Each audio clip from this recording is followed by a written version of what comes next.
This is a Fox News alert. Tensions are rising and protests are spreading across parts of the Middle East after the deadly attack this week on the U.S. Embassy in Libya. President Obama condemning the incident as senseless violence, but also calling for tolerance. Since our founding, the United States has been a nation that respects all faiths. We reject all efforts to denigrate the religious beliefs of others. Our next guest says the president essentially is sanctioning Islam's blasphemy laws with his stance. Conservative blogger and author of Stop the Islamization of America, Pamela Geller, joins us now to explain. Pamela Geller, thanks for coming on. Thank you.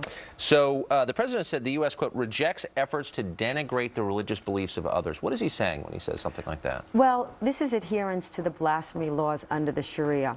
Under the Sharia, you cannot criticize or offend Islam.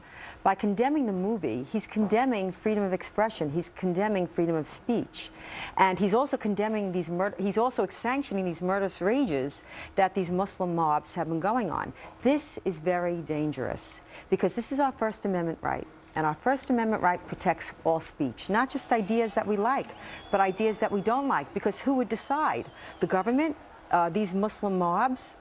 We should be condemning the brutal blasphemy laws under the Sharia. Just last week in Pakistan, that young girl, the 12-year-old girl with Down syndrome, who was beaten because allegedly she burned some pages of Islamic text, this should be condemned. Or the doctor who threw away the business card with the name Muhammad on it and he was jailed. This should be condemned. These are blasphemy laws and we should condemn them. We should not be sanctioning them. And we do know that many of his appointees, like Sotomayor and Kagan, believe in the restriction of free speech.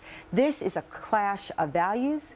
This is a clash of cultures, and we must vigorously defend freedom of expression. The idea that this is not against the American government, this is not against American policy, this is against a YouTube user. No, yes. This is against American policy. Let me ask you about one thing you just said.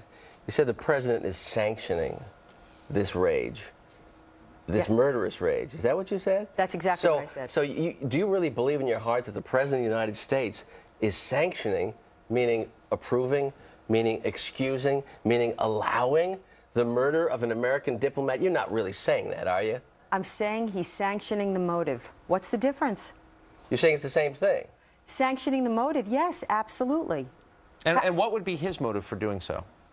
I think that he is Islamophilic. I think that he's sympathetic to the Sharia, but it is the opposite of freedom.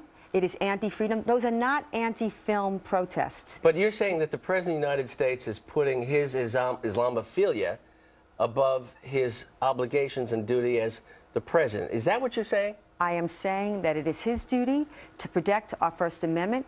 We cannot have an establishment clause. But protecting the First Amendment, Ms. Geller, is different than sanctioning the murder of an American ambassador. I want to get some clarity on that because I think people are going to be listening to you say that, and you've got a lot of credibility on a lot of issues. But if you say the President of the United States is sanctioning the murder of an American ambassador, then people want to know what evidence you have of that. Okay, the murder of an American ambassador was an al-Qaeda attack. We're talking about the mobs, the Muslim mobs that are now rioting throughout the Muslim world.